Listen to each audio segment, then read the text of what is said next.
What is HPV virus और आज इसकी बात क्यों समाज में हो रही है? HIV है या फिर STDs हैं जिनके लिए हम बोलते हैं कि चलो कॉन्डम आप इस्तेमाल कर सकते हैं। यौन संबंधों से होने वाला है, तो हम 9 से 14 और 15 वर्ष की बच्चों की बात क्यों कर रहे हैं? कि इस वायरस से कोई बचता नहीं है। कि आपके घर में बिटिया है, उसे आप एचपीवी वैक्सीनेशन करवाइए क्योंकि उसकी उम्र 11 वर्ष हो। भारतवर्ष में महिलाओं में दूसरे नंबर का ऐसा कैंसर है जो कि बहुत ही घातक है। 14 से 15 साल की जो वर्ष की जो बच्चियां हैं उनके लिए vaccine free of cost launch की। हम कैंसर क्यों होने दें अपने बच्चे को?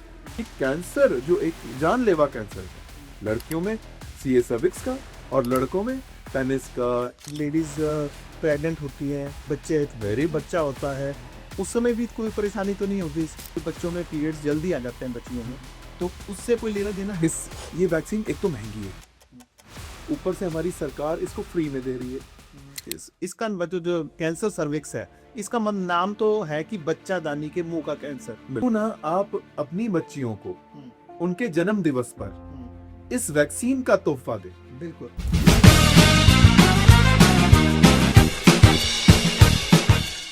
हवे तू लौंग वे मैं लाची, तेरे पीछे आ गवाची, तेरे इश्क ने मारी कुड़ी कच दी कवारी, तेरे इश्क ने मारी कुड़ी कच दी कवारी, वे मैं चंबे दे पहाड़ा वाली शाम वे मुंडिया संदली संदली। मुनीश टॉक्स में आप सभी का स्वागत है। मैं हूं आपका होस्ट मुनीश सूद। आज हमारे बीच हमारे खास मेहमान हैं डॉक्टर आलोक शर्मा।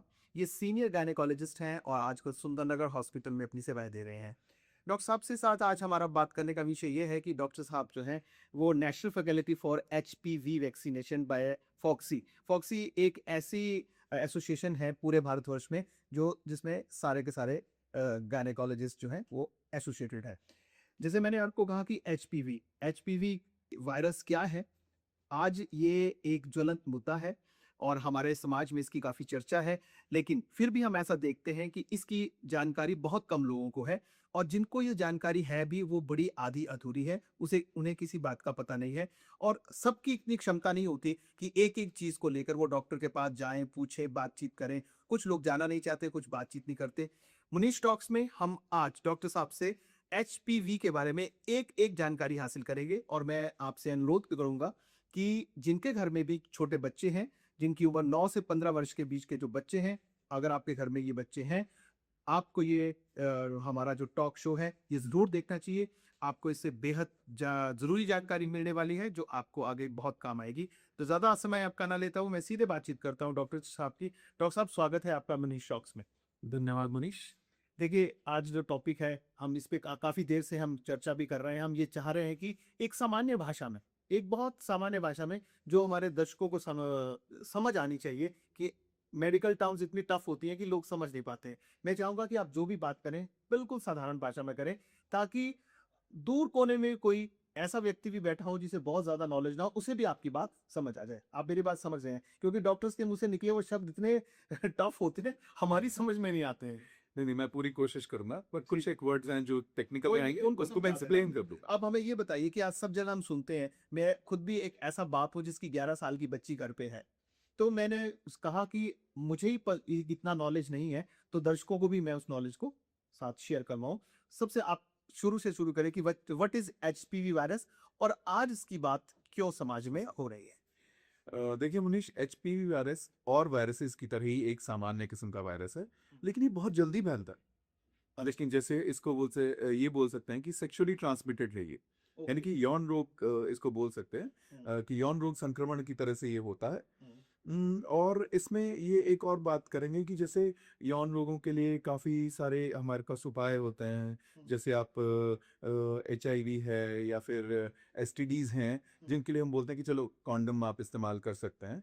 लेकिन ये एक ऐसा वायरस है जो कि आप ठीक है, आप अगर पेनिट्रेटेड सेक्स में जाते हैं तो उसमें भी कुछ ऐसा एरिया रह जाता है जिससे वो स्किन टू स्किन कांटेक्ट में आते हैं। तो ये virus skin to skin contact से भी फैलता है। देखिए डॉक्टर साहब, हमारे दर्शक जो हैं, हम आपको सुन रहे हैं, वो मुझे लग रहा है शुरू में ही कंफ्यूज हो गए। अब लोग ये सोच रहे हैं इस समय कि जब ये सेक्सुअली ट्रांसमिटेड डिजीज है, यौन संबंधों से होने वाला है, तो हम 9 से 14 और 15 वर्ष की बच्चों की बात क्यों कर रहे हैं? बिल्कुल। एक अगेन बहुत ही बढ़िया क्वेश्चन है ये कि हम पहले ही उन बच्चों की बात क्यों कर रहे हैं? हाँ। तो हम उन बच्चों को हम सेक्सुअल डेब्यू से पहले ही कैच करना चाहते हैं। कि हम उनको उस लेवल मतलब वो किसी तरीके से अपने सेक्सुअल डेब्यू से पहले ही हम उनको कैच करके और उनको एचपीवी के अगेंस्ट वैक्सीनेट कर दें।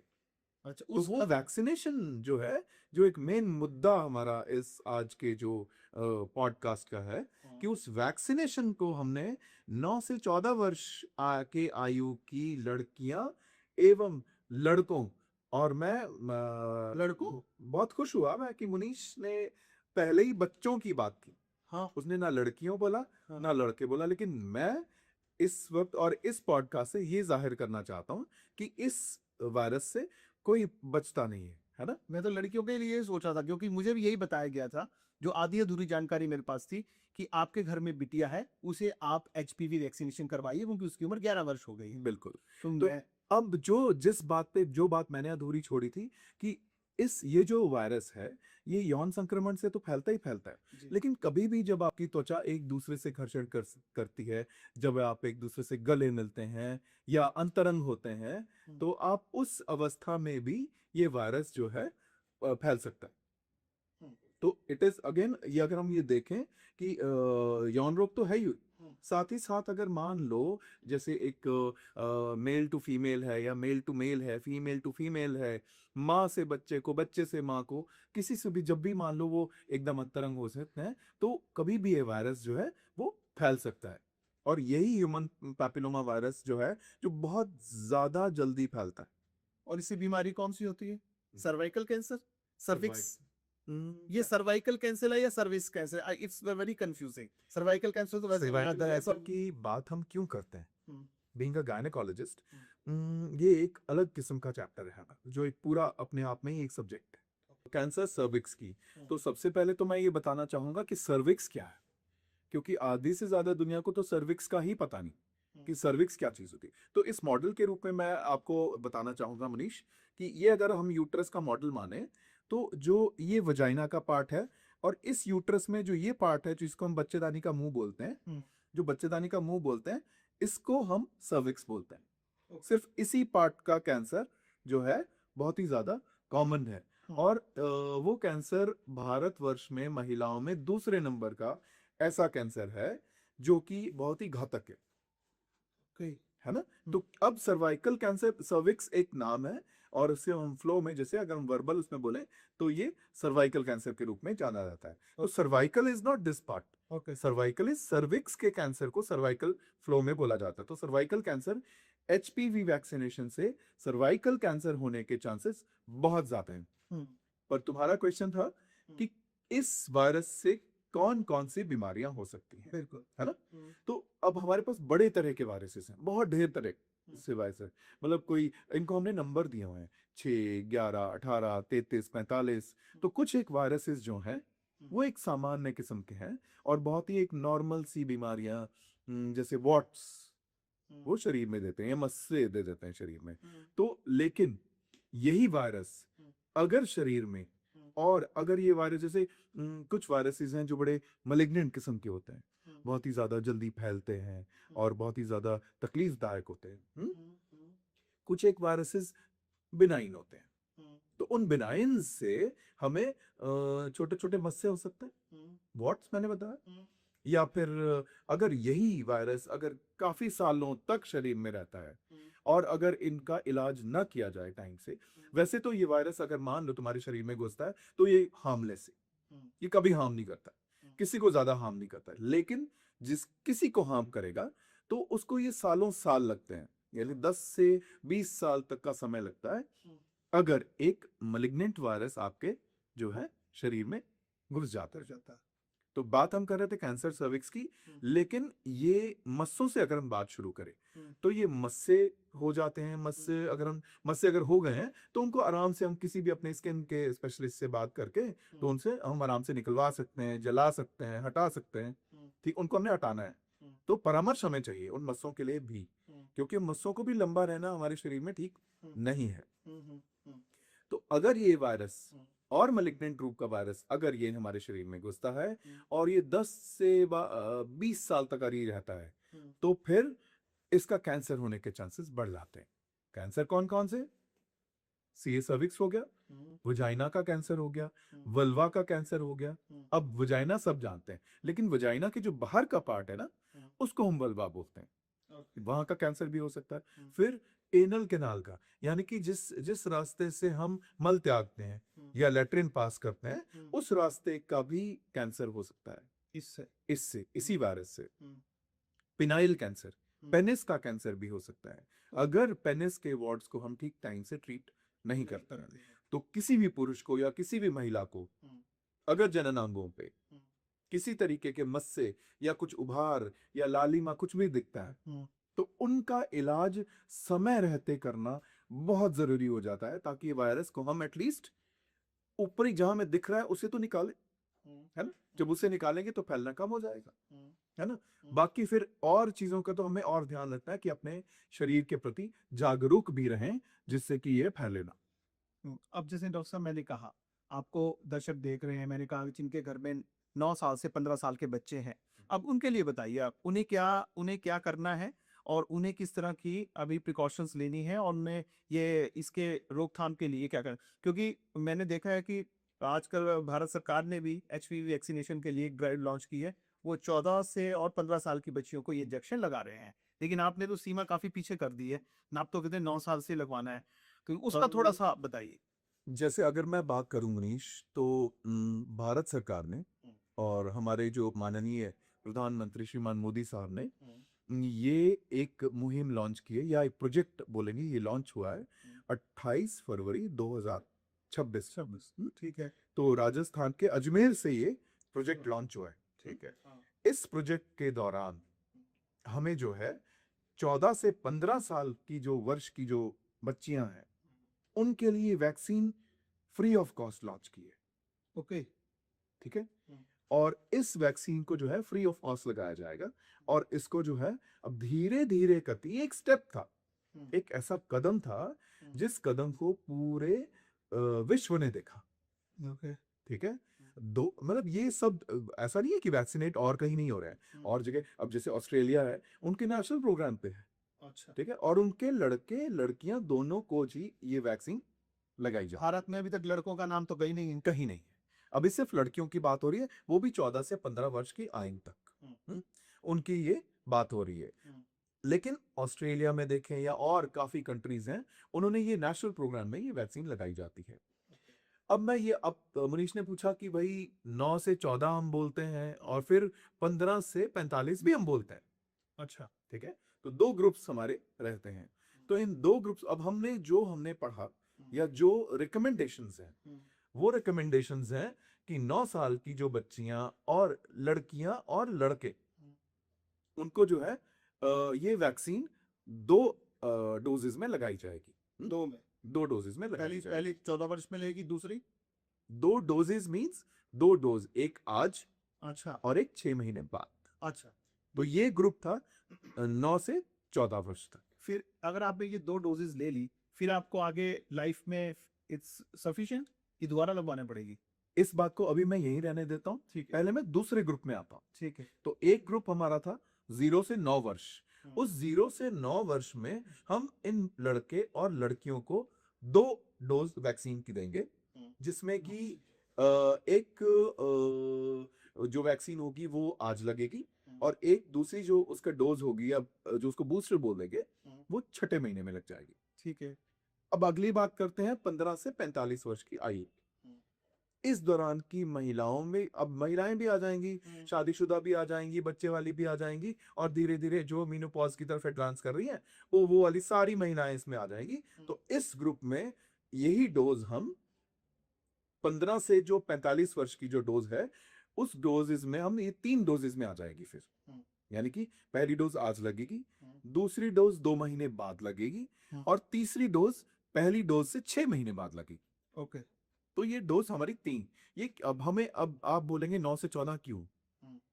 एक, पहली बात तो हम इन लड़के और लड़कियों को, जैसे मैं इंग्लिश में बात कर रहा हूं, catch them young, catch them young, तो कैच देम यंग, हम्म। कि हमने जल्दी से जल्दी इन बच्चों को पकड़ लेना है।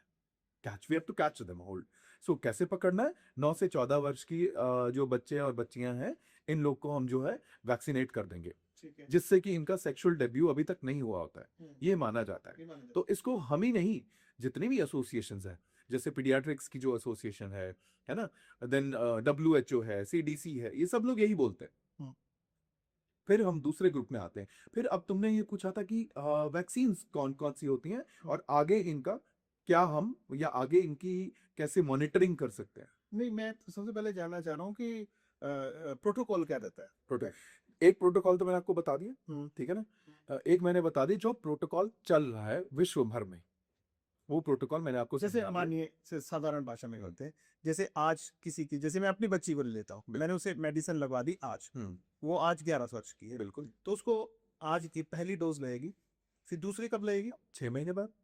और उस बच्ची को सिर्फ 2 डोजेस लगेंगी, क्योंकि वो अभी 14 साल से ऊपर है। 14 साल से नीचे। बिल्कुल, दूसरे- 6 साल। 2 डोजेस बिल्कुल, और जो ऊपर वाले हैं उनको 3 लगेगी। 3 लगी। साधारण भाषा यही है, बिल्कुल, चाहे लड़के हैं 14 साल से चाहे नीचे 2 डोज, हाँ, और 15 से 15 से ऊपर 3 3 डोज, वो आपने बता दिया। बिल्कुल। पहले महीने, दूसरे महीने और पहले से 6 से 6, यही है ना? ठीक है। अब मैं आपको ये बताना चाहूंगा कि वैक्सीन कितने तरह की होती है। हम्म। तो अब ये भी बहुत जरूरी है, बिल्कुल। क्योंकि सबसे बड़ी बात है कि भारत सरकार ने ये वैक्सीन 14 से 15 साल की लड़कियों के लिए एक डोज, सिंगल डोज में ये जो है लगा रहे हैं, और फ्री ऑफ कॉस्ट लगा रहे हैं। हम्म।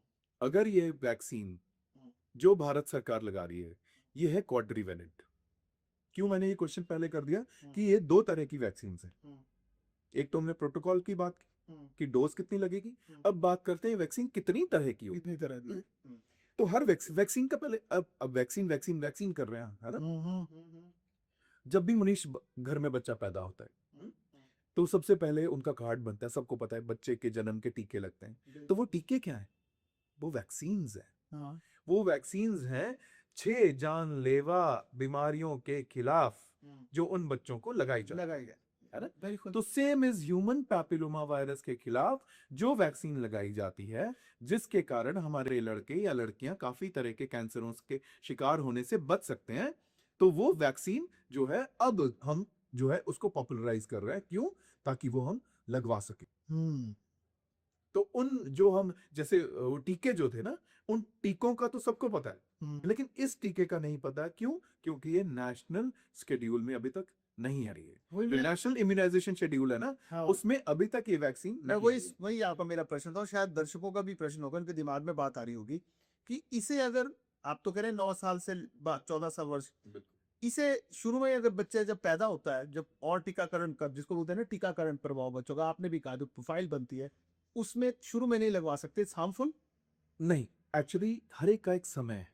अच्छा, BCG है, जन्म पे लगती जन्म पे लगती है ना। ठीक है, आप चीज का ठीक है, मीजल्स है 9 महीने पे लगेगा, बूस्टर टेटनस टॉक्साइड है वो 15 महीने पे लग जाएगा। सबका एक समय निर्धारित किया, ठीक है। क्योंकि हर वैक्सीन ने एक इम्यूनोजेनिक स्टेटस, इम्यूनिटी देता है। हर वैक्सीन जो है, हर टीका आपके बच्चे में उस बीमारी के खिलाफ लड़ने की एक क्षमता देता है। ठीक। तो हम बीमारी से ही तो लड़ने की क्षमता दे रहे हैं अपने बच्चों को।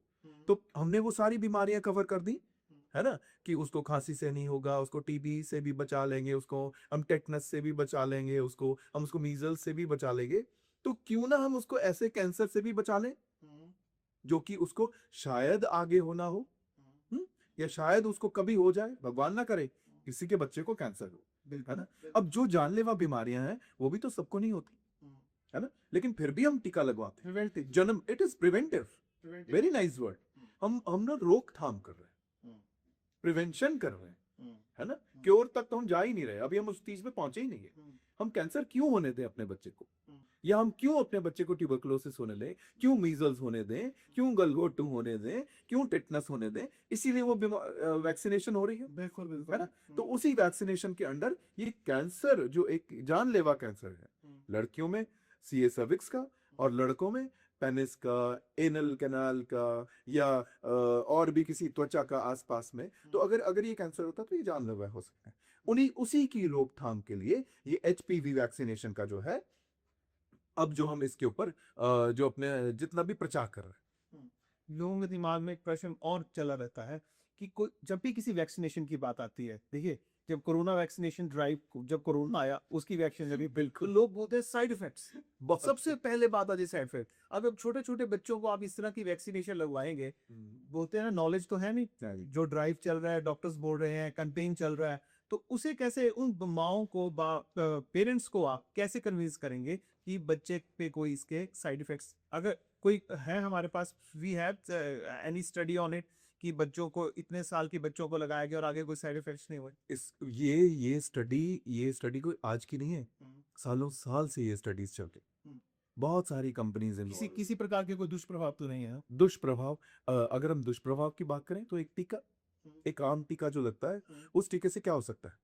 आप जहाँ टीका लगवाते हैं वहां थोड़ी सोजिश आ जाएगी, वहां थोड़ी लाली आ जाएगी बॉडी के अंदर। वही बता रहा हूँ मैं आपको। एक मैंने कहा एक टीका, एक बीसीजी है, बकायदा डीपीटी है, लगता है तो बताया जाता है कि इसको लगाने के बाद बच्चे को बुखार आएगा, साथ में पैरासिटामोल भी दी जाती है। तो सेम ये वैक्सीन, वैसे तो इसका कोई भी एडवर्स इफेक्ट मनीष नहीं है ना, लेकिन फिर भी अगर जब ये एक टीका अपनी डॉक्टरी निगरानी में लगाया जाएगा तो वो हमेशा यही बताएगा कि अगर इसको लगाने से कभी तुम्हें चक्कर, घबराहट या कोई दर्द या बुखार या कोई सोजिश, तो कुछ भी है तो आप एकदम बताएं, और इससे ज्यादा कोई प्रभाव इसके नहीं है।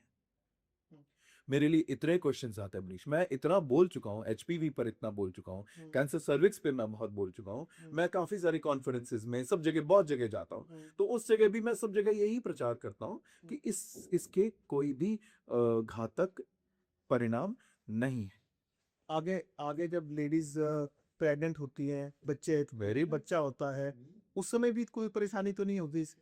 बहुत ही उम्दा क्वेश्चन है मनीष, और हर पेरेंट जिसने भी बेटी को जना है या जिसके घर में भी बेटियां हैं, उनका सबसे कॉमन क्वेश्चन होता है, पहला, मेंसेस में कोई प्रॉब्लम तो नहीं आई? हाँ, वही कि मेरी बच्ची में जो मासिक धर्म है उसमें कोई बदलाव तो नहीं आ जाएगा? हाँ। कहीं उसमें ज्यादा मेंस्ट्रुएशन तो नहीं होगी, कम तो नहीं होगी, बार बार तो नहीं होगी? फिर दूसरा क्वेश्चन होगा कि जब मेरी बच्ची ब्याह के दूसरे घर जाएगी या रिप्रोडक्टिव एज ग्रुप में जाएगी तो क्या वो प्रेगनेंसी में उसको कोई प्रॉब्लम तो नहीं होगी? क्या प्रेग्नेंट होने में उसको कोई प्रॉब्लम तो नहीं होगी? प्रेगनेंसी से रिलेटेड कोई कॉम्प्लिकेशन तो नहीं होगी? तो मैं इस पॉडकास्ट के जरिए ये बताना चाहूंगा कि ऐसी कोई भी तकलीफ आपकी बच्ची को नहीं होगी, ना ऐसी तकलीफ आज तक किसी में देखी गई। कोई ऐसे इसी तरह के लोगों को डरने की जरूरत नहीं। बिल्कुल कोई भी डरने घबराने की जरूरत नहीं है। मैं अब इंटरनेट है मनीष, हर तरह के लोग होते हैं, हर तरह का मटेरियल होता है, अच्छा भी होता है, बुरा भी होता है ना? तो बुरा जो भी बुरा होता है, जैसा भी है ना, उसमें हमें अपनी सीमा बांधनी पड़ती है कि हमें जो इंफॉर्मेशन मिल रही है, क्या वो स्रोत है ना, जिसको बोलते हैं ना कि वो जो उद्गम स्थल जो है, क्या वो ठीक है? क्या वो जहां से वो इंफॉर्मेशन हमें मिल रही है, क्या वो इंफॉर्मेशन देने वाला ठीक है? कई बार मैं टॉक देता हूँ, अगर वो टॉक्स कई बार शेयर होती हैं, या कई बार हम किसी स्कूल में टॉक्स देते हैं, वो शेयर होती है, तो उन शेयर में नीचे काफी सारे कमेंट्स एक दिन मैंने पढ़ना शुरू किया, तो लोग लिखते हैं कि ये पीछे जो खड़े हैं, पहले इनको बोलिए अपनी लड़कियों को लगवाएं। डॉक्टर साहब भाषण दे रहे हैं, डॉक्टर साहब को पूछिए क्या उन्होंने अपनी लड़की को लगवाई है? तो इस तरह के काफी क्वेश्चंस, काफी क्वेरीज, और मैं ये भी बताना चाहूंगा कि मेरी डॉटर को मैंने 9 साल की उम्र में ही लगवा दी थी। अच्छा, माई डॉटर इज, मेरी जो बेटी है वो फुल्ली वैक्सीनेटेड है, एचपीवी वैक्सीनेटेड है। वो इसका कोई, जैसे बच्चे हैं, अब आजकल बच्चों में पीरियड्स जल्दी आ जाते हैं बच्चियों में, तो उससे कोई लेना देना है? मैंने कहा ना आपको कि मेंसेस का, माहवारी का, मासिक धर्म का जो खून महीने महीने में चलता है, उसका इस वैक्सीनेशन से मुनीश कोई लेना देना नहीं है। माँ को भी, यंग गर्ल्स हैं जो बिल्कुल बच्ची हैं, बिल्कुल। इस स्टेज में जाती हैं हार्मोनल चेंजेस के बाद। मैंने कहा ना, मेरी बेटी 9 साल की थी, और अगर मैं आपको बताता हूँ कि उस समय रोटरी ने ये मुहिम छेड़ी थी, हाँ, रोटरी साहब। रोटरी ने एक मुहिम I was छेड़ी also थी, part of that. You are also part of that. उसमें हमने मेरे ख्याल 56 एक बार लगाई थी, 26 एक बार लगवाई थी, बिल्कुल। और 4 कैंप्स हो गए। तो उन 4 कैंप्स में एक बार तो उन्होंने ऑप्शन मुझे दी थी कि आप अपने आसपास जितनी भी बच्चियां हैं नहीं लगवाई थी। उन्हें रख, और इसी अस्पताल में बिल्कुल बिल्कुल। हर जगह रोटरी को मना कर दिया गया था कि नहीं, अभी हमें इस वैक्सीन के बारे में कुछ नहीं पता, और मैंने स्ट्रांगली रिकमेंड किया ये था। 3 या 4 साल पुरानी बात है। बिल्कुल, और हमने नॉलेज भी नहीं था, पर उसी उस दौरान, समय मैं तो खुद एक्सेप्ट कर रहा हूँ, मुझे भी नॉलेज नहीं था कि ये क्यों लग रही हैं। तो उस दौरान इसी अस्पताल में, मतलब सब हैरान हो गए थे कि इस अस्पताल में हमने अपने स्टाफ के साथ मिलकर, और मैं थैंक्स करना चाहूंगा हमारे डॉक्टर जो एसएमओ साहब हैं, डॉक्टर चमन ठाकुर, जिन्होंने मेरे को एकदम कि तू संभाल लेगा ना, मैं कहा आप चिंता मत कीजिए, मैं संभाल लूंगा। तो हमने 4 कैंप्स इसी अस्पताल में उस वैक्सीन को हमने इन सारी बच्चियों को लगाए थे। उसी कैंप में मेरी बच्ची को भी ये वैक्सीन लगाई गई थी। अब लोग लगा रहे हैं, अब आपका रिस्पॉन्स कैसा है? लोग क्या समझ रहे हैं इस बात को? अच्छा देखिए, ये वैक्सीन जैसे अब जो लॉन्च किया है, जो माननीय नरेंद्र मोदी जी ने लॉन्च किया है, वो वैक्सीन है क्वाड्रीवेलेंट। हमारी बात चली थी कि वैक्सीन कितने तरह की होती है, तो ये वैक्सीन हमारे ने जो मैंने अब तक पढ़ा, ये 3 तरह की थी। बाईवेलेंट, जिसमें 2 वायरसेस के खिलाफ वैक्सीन लड़ेगी। फिर था क्वाड्रीवेलेंट, जिसमें 4 वायरस के खिलाफ ये लड़ेगी। फिर उसके बाद आ गया नोनावेलेंट, तो 9 वायरसेस के खिलाफ ये लड़ेगी। ओके तो पहले 2 वायरसेस हुआ, फिर 4 लॉन्च हुई, अब 9 लॉन्च हो गई। ओके। तो अब जो ये वैक्सीन लॉन्च हुई है, ये 9 वायरसेस के अगेंस्ट लॉन्च हुई है। ठीक है, तो अब इनकी जो हमारे प्रधानमंत्री जी ने लॉन्च की है, वो लॉन्च हुई है क्वाड्रीवेलेंट, यानी कि उस वैक्सीन से 4 वायरसेस हम कवर कर लेते हैं। तो ये एक स्टडी ये पाया गया कि अगर हम ये एक, तो मैंने ये भी सोचा, फिर मैंने कहा क्यों ये हुआ होगा, तो मुझे ऐसा महसूस होता है कि ये वैक्सीन एक तो महंगी है, ऊपर से हमारी सरकार इसको फ्री में दे रही है, सिंगल डोज में दे रही है, तो उनके ये लगाने का मैं जितना मांगता, उसमें ये होगा कि इम्यूनोजेनिक स्टेटस तो बढ़िया हो जाएगा लड़की का, कुछ न से कुछ तो डेवलप हो जाएगा, इम्यूनोजेनिसिटी बढ़ जाएगी इसकी, फिर एक डोज लग जाएगी, अगली डोज हम सोचेंगे या नहीं सोचेंगे, तो शायद कुछ ऐसी स्टडीज होंगी जिन स्टडीज में ये देखा गया होगा कि अगर एक डोज भी लगाई जाए तो हमारी बच्ची जो है कैंसर सर्विक्स या एचपीवी से होने वाले जो खतरा है, जितने भी खतरे या जितने भी रोग हैं उनसे वो बच जाएगी, बच्ची या लड़की जो भी है। लेकिन ये सिर्फ लॉन्च की गई है लड़कियों के लिए, क्योंकि भारत में कैंसर सर्विक्स का खतरा जो है बहुत ज्यादा है। मैंने पहले भी बताया, दूसरे नंबर का कैंसर है। WHO भी यही बोलता है कि भारत जो है कैंसर सर्विक्स पूरे विश्व को बहुत ज्यादा दे रहा है। डेवलपिंग नेशन है, पॉपुलेशन में अब तो चाइना को भी पछाड़ चुके हैं, है ना। तो पॉपुलेशन भी देखें तो चाइना से भी हम ऊपर हैं।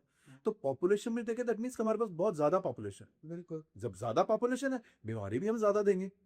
तो बीमारी ज्यादा क्यों दें, हम क्यों ना वैक्सीनेट करवाते। अगेन वैक्सीनेशन की बात हो रही है, सारी बीमारियों के खिलाफ हम वैक्सीनेट कर रहे हैं, तो क्यों ना कैंसर सर्विक्स या बाकी एचपीवी से ग्रसित जो भी रोग होते हैं उनके खिलाफ भी हम इनको वैक्सीनेट कर दें।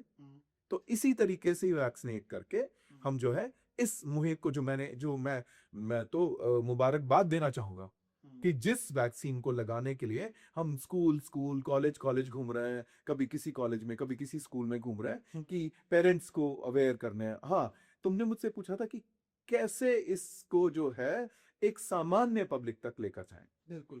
तो मुनीश, ये सिर्फ एक अवेयरनेस ही एक ऐसी चीज है, और उसी अवेयरनेस के पॉइंट पे मैं आज तुम्हारे साथ हूं। इसी पॉडकास्ट के जरिए हम अवेयर करना चाहते हैं उन सभी पेरेंट्स को जिनके बच्चे 9 से 14 साल तक हैं या जो 14 साल से ऊपर भी जा चुके हैं, है ना। उन्हें हम ये मैसेज देना चाहते हैं कि वो अपने बच्चों को एचपीवी वैक्सीनेशन जो है जरूर करवाएं। और उन्हें कोई भी शक होता है तो क्यों ना वो अपने आस पास कहीं ऐसे इंटरनेट से ना जाए, इंटरनेट पर यूट्यूब पर जो भी आती है इंफॉर्मेशन में उसका सोर्स सही ढूंढे। सही सोर्स से जो इंफॉर्मेशन मिलेगी वो मिलेगी आपके जो गायनेकोलॉजिस्ट हैं, डॉक्टर्स हैं, जितने भी हमारे जो भी पोस्ट ग्रेजुएट्स हैं, वो इंफॉर्मेशन इसको अच्छे से दे सकेंगे। तो मेरी जो उनसे यही एक दरख्वास्त है, मेरी उनसे यही विनती है कि आपको कुछ भी पूछना है तो आप आस पास अपने जो भी अस्पताल में आपके डॉक्टर कार्यरत हैं, आप उनसे मिलिए। और challenges, we are facing a lot and lots of challenges. ये फ्री में भी दी जा रही है, ये फ्री में दी जा रही है वैक्सीन, वो तो गवर्नमेंट की गवर्नमेंट दे रही है ना फ्री में। अदरवाइज मैं इसी प्रश्न पे आने वाला था, क्योंकि आप सब ये जानना चाहेंगे कि अगर बच्चे को वैक्सीनेट करना है तो उसकी प्राइस कितनी है। प्राइस देखिए, ये प्राइस जैसे क्वाड्रीवेलेंट है ना, ये 4 से 5 हजार की है। अच्छा, नॉनावेलेंट है 10-10.5 हजार की है, जो कि मेरे को आइडिया है। नैनोवेलेंट तो 9 वायरसेस कवर करेगी। अब हमारे पास ना जो एक दो तरह की अगर हम नाम बोले तो हमारे पास 2 तरह के नाम है। एक है सर्वावैक, जो इंडिजिनस है, मींस हमारी इंडिया में डेवलप हुई है, पर उसके खिलाफ हमारी स्टडीज हमारी थोड़ी सी कम है। तो हमारी सरकार ने कौन सी वैक्सीन उठाई है? गार्डासिल। एक सर्वावैक है और एक गार्डासिल है। तो सर्वावैक हमारे जो है वो क्वाड्रीवेलेंट है, जो गार्डासिल है वो क्वाड्रीवेलेंट भी है और नॉनावेलेंट भी है। तो हमारी सरकार ने गार्डासिल क्वाड्रीवेलेंट उठाई है। तो वो ये मानते हैं इससे लगभग 89% जो है सभी रोगों से जो है हमारा बच्चा बच सकता है ना। इसी तरीके से अगर ये वैक्सीन नॉनावेलेंट हो जाती है तो लगभग 98% हम जो है इन कैंसरों से या तकलीफों से अपने बच्चे को बचा सकते हैं। आपको लगता है ये 5,000 और 10,000 तो ये तो आम आदमी के लिए तो बहुत मैं ये और अब मैं आपको चैलेंज बताता हूं। सरकार फ्री में दे रही है ना, फ्री में भी लोग इसको लगवाने नहीं आ रहे हैं। बकायदा लोग डांट के भेज दे रहे हैं हमारे वर्कर्स को, हमारे डॉक्टर्स को। अच्छा, बिल्कुल डांट के भेज दे रहे हैं। अज्ञानता देखो कितनी है इस समाज में। तो इसीलिए अवेयरनेस इज द ओनली की। यही कुंजी है इस वैक्सीन को लगाने की। सरकार फ्री में दे रही है, जब बाकी सारी वैक्सीन हम लगवा रहे हैं तो इस वैक्सीन के लिए इतनी झिझक क्यों, इतनी रिपल्शन क्यों? है ना। अगर तुम्हें कुछ नहीं समझ में आ रहा, तुम्हें कुछ क्वेश्चंस हैं तुम्हारे दिल में, तो आप डॉक्टर्स के पास आइए, पूछिए उनसे, मुझसे पूछिए, मेरे जैसे कितने गायनेकोलॉजिस्ट हैं जो हर अस्पताल में कार्यरत हैं, आप उनसे बात कीजिए, है ना। उनसे बात कीजिए, जो भी आपके डाउट्स हैं वो क्लियर कीजिए। डाउट्स क्या होते हैं वैसे डॉक्टर साहब, आप तो ज्यादा जानते होंगे, क्यों लोग रिलक्टेंट? देखिए ना, बेटी है, सबसे पहले बेटी है, मेंसेस है, मेंसेस से रिलेटेड कोई प्रॉब्लम है, आगे रिप्रोडक्शन से कोई प्रॉब्लम है कि बच्चा निस्संतानता कोई प्रॉब्लम तो नहीं हो जाएगी, इनफर्टिलिटी की सारे डाउट्स हैं, ये सारे डाउट्स हैं। लेकिन ऐसा है कुछ नहीं। ऐसा कुछ नहीं, मैं बार बार बोल रहा हूं, ऐसा बिल्कुल कुछ नहीं है। लोग इवन दौड़ा दे रहे हैं हेल्थ वर्कर्स को, अच्छा, कि don't come to our place, हमारी जगह पर आप न आए, हमने अपनी बच्चों को नहीं वैक्सीनेट कराना।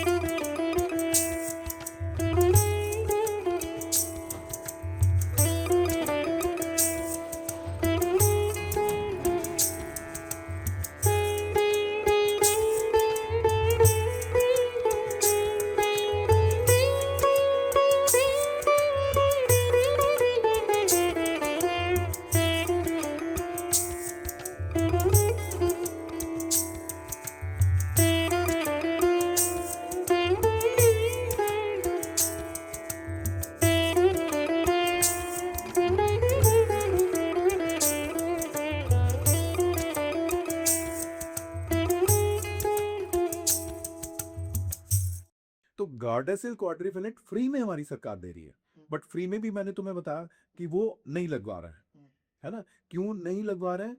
अवेयरनेस की कमी है, क्वेश्चंस बहुत ज्यादा डीप हैं, है ना। अब सरकार ने इतना ज्यादा इस पे एफर्ट किया है, उन्होंने एक पोर्टल लॉन्च किया, ठीक है, जिसका नाम है यूविन। यूविन, आप जीतें, यू और WIN, win. Okay. So U win is the name of the app. उसमें बकायदा डॉक्टर्स को, हेल्थ वर्कर्स को, टीचर्स को, पेरेंट्स को, सबको ये इंफॉर्मेशन दी गई है कि आप अपनी बच्ची को इसमें एनरोल कराएं। जो भी बच्चियां 14 से 15 वर्ष की आयु की हैं, वो इस पोर्टल में जाएं, अपने आप को एनरोल करें, और फिर आपको जो है टाइम और डेट अस्पताल में दे दी जाएगी। ये वैक्सीन हमेशा एक डॉक्टर की निगरानी में लगाई जाती है। हम्म।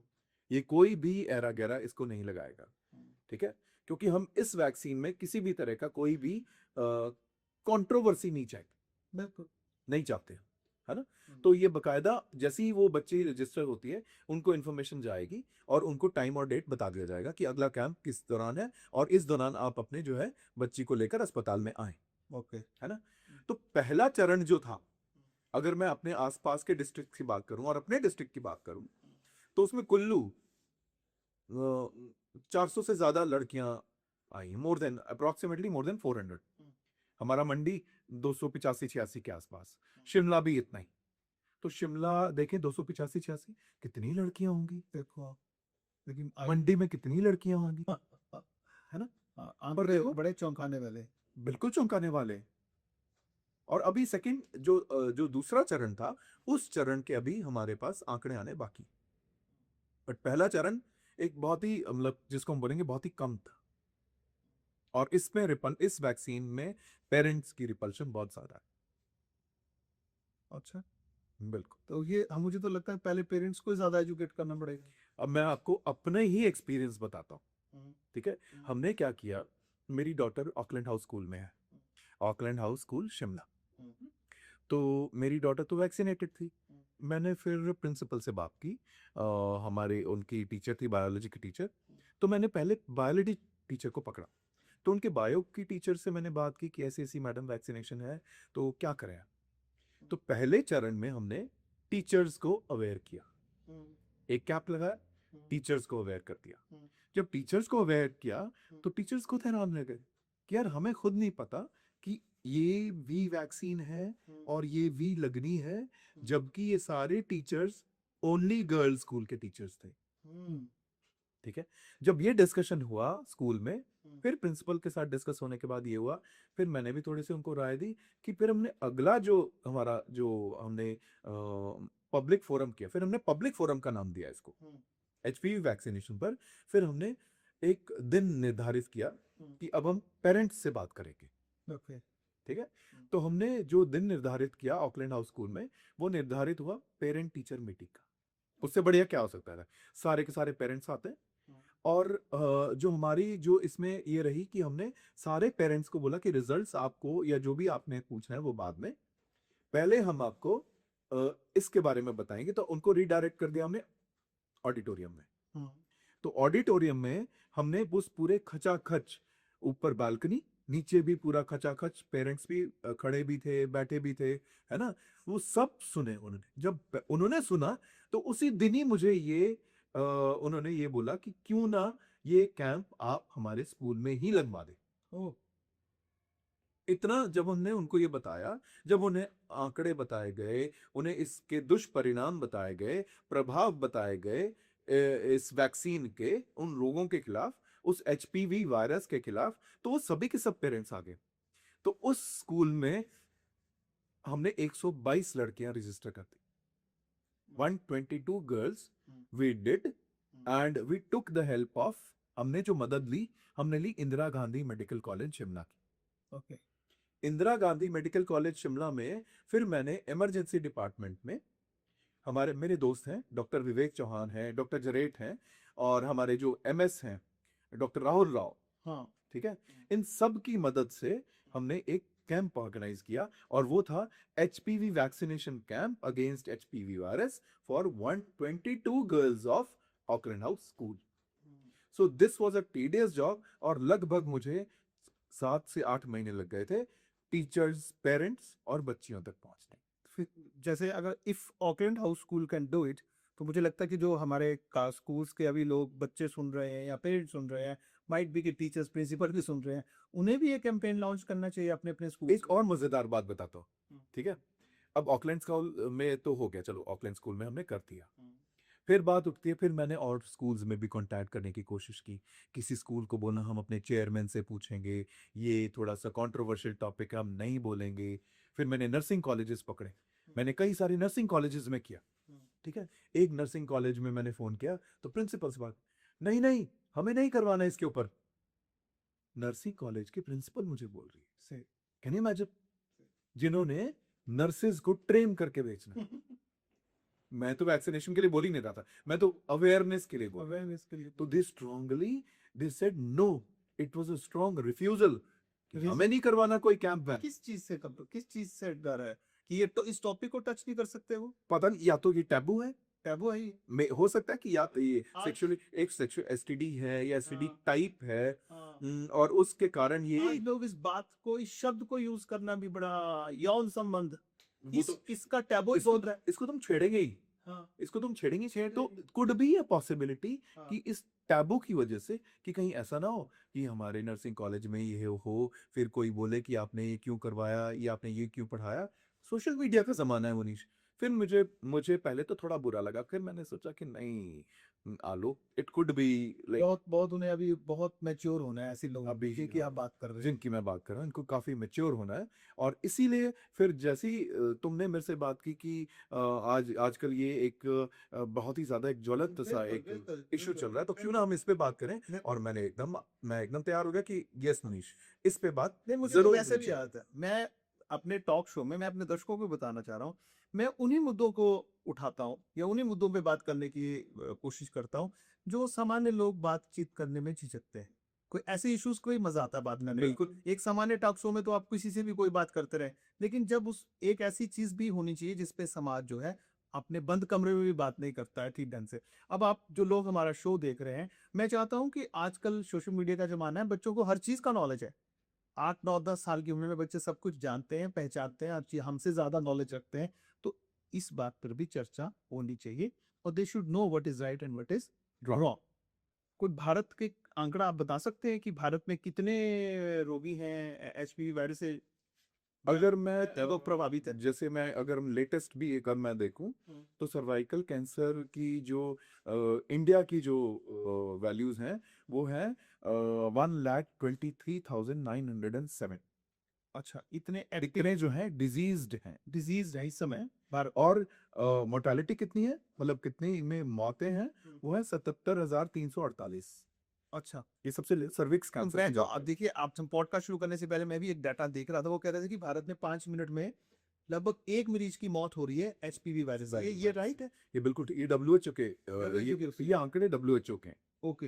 हाँ। तो ये कोई ऐसा नहीं है, ये सारा जितना भी हम पढ़ रहे हैं और जितने भी स्टडीज हो रही हैं, ये डब्ल्यूएचओ के थ्रू ही फैक्ट्स होते हैं। कुछ इंडियन हैं, कुछ अमेरिकन हैं, कुछ ऑस्ट्रेलियंस हैं, सब काम सब जगह हुआ है ना।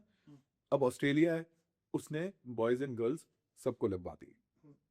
इंडिया ने एक स्टेप लिया जो 14 से 15 साल सबकी अपनी अपनी पॉलिसी। नहीं तो जैसे इसका जो कैंसर सर्विक्स है, इसका नाम तो है कि बच्चा दानी के मुंह का कैंसर। बिल्कुल। तो इसमें लड़कों का जिक्र कैसे आ गया? लड़कों का जिक्र कैसे आ गया? अब लड़के देखो ना, लड़के और लड़कियां साथ में है ना। अब आजकल का जो आजकल का अगर हम देखें तो एक जिसको बोलते हैं कि गेज हैं, लेस्बियंस हैं, या बाइसेक्सुअल्स हैं, या हेटेरोसेक्सुअल्स हैं, होमोसेक्सुअल्स हैं, मतलब इट इज सो मच,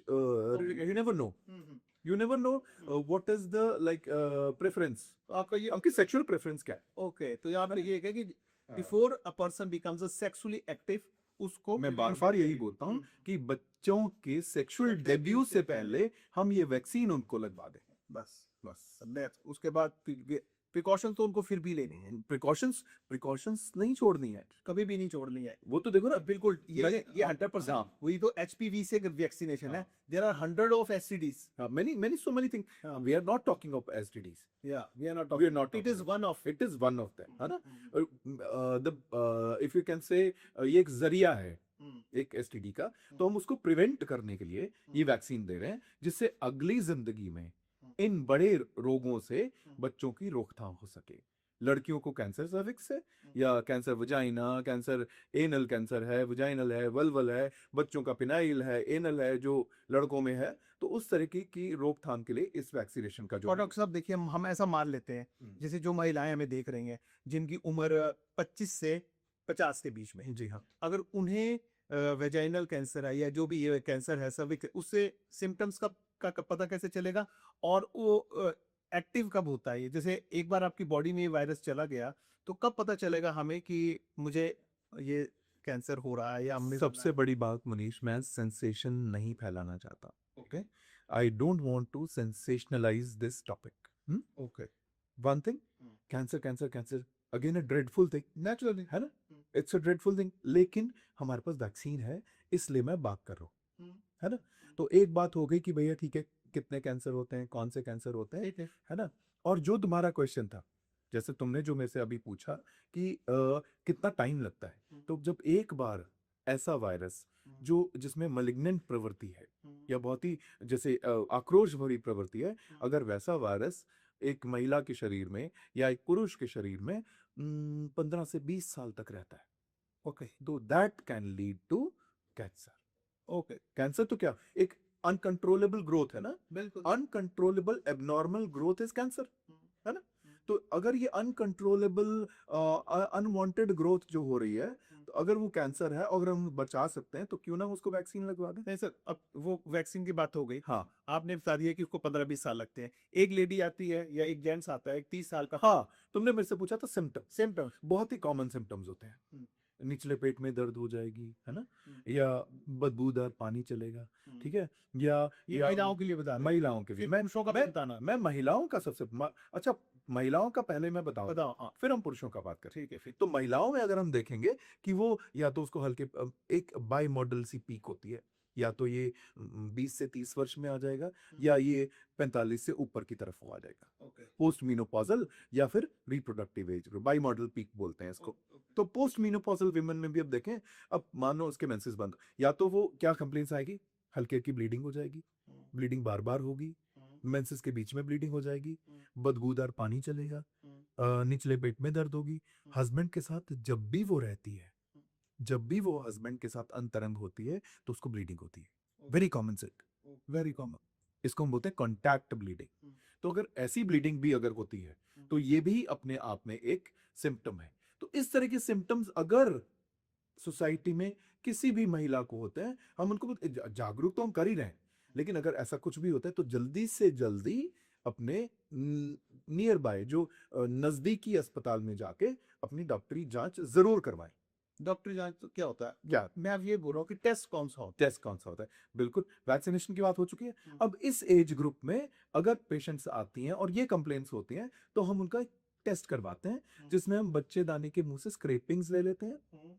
या फिर हम एक उसको बोलते हैं जैसे पैप्समियर, या फिर हम उसके अंदर से ब्रशिंग्स के जो ब्रशिंग्स लेकर, सर्विक्स के मुंह से ब्रशिंग्स लेकर और उसको लिक्विड में डाल देते हैं. तो उसको हम बोलेंगे लिक्विड बेस्ड साइटोलॉजी. तो एक तो पैप्समियर होगी, जिसमें हम स्लाइड बनाएंगे, माइक्रोस्कोप के नीचे देखेंगे. दूसरा हमने क्या किया, लिक्विड बेस्ड साइटोलॉजी, उन सेल्स को उस पानी में करके हम माइक्रोस्कोप के नीचे देख लेंगे. Liquid based cytology. तीसरा होता है उस ब्लड में एचपीवी डीएनए को देखें, तो वो भी हम देख सकते हैं.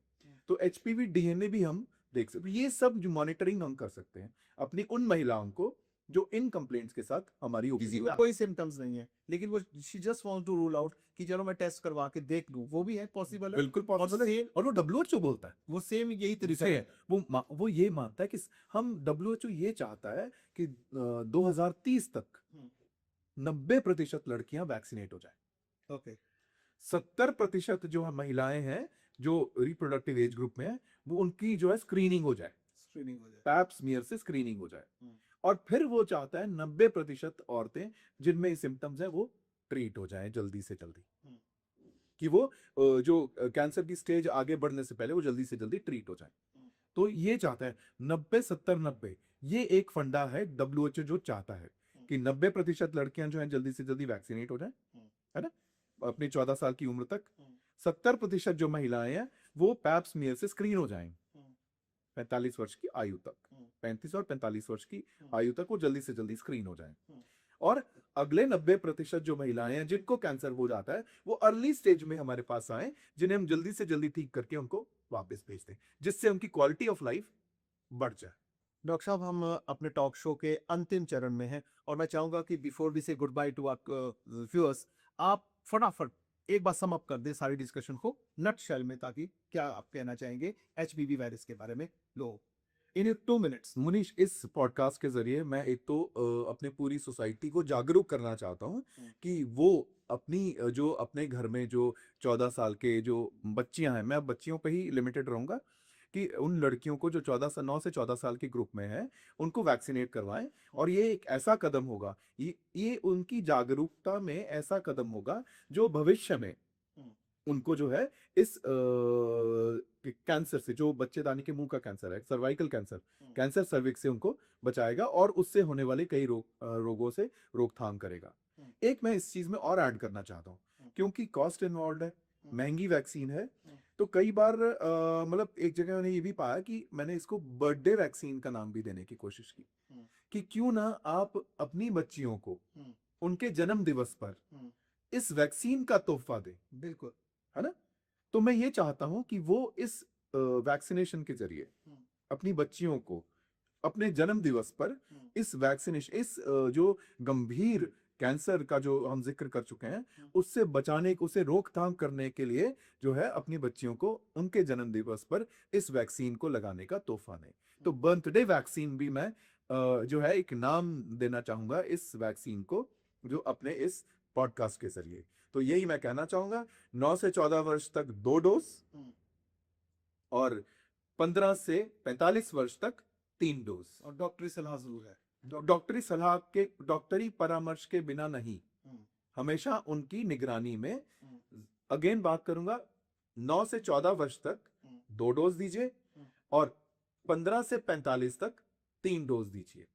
क्वाड्रीवैलेंट लगवानी है तो भी मिलती है, नॉनावैलेंट लगवानी है तो भी मिलती है। जो इसका जो निर्णय है वो आप पर हम छोड़ते हैं। हाँ, परामर्श आप जरूर कीजिए। और अगर किसी को अफेक्टेड है, कोई डिजीज है, उसको मालूम नहीं है, तो वो ट्रीटमेंट उस हिसाब से चले। देखिए, अगर अफेक्टेड है, अगर किसी भी डिजीज से वो अफेक्टेड है तो ट्रीटमेंट वो चलेगा। हाँ, ये है कि वैक्सीन अगर लगवा देंगे तो आगे उसके होने के चांसेस कम हो जाएंगे। डॉक्टर साहब, आपने अपना कीमती समय हमें दिया और मुझे लगता है कि बड़ी ही रोचक जानकारी आपने हमारे दर्शकों को दी। इस टॉक शो का आप हिस्सा बने, आपका बहुत बहुत धन्यवाद। Thank you, उनीश।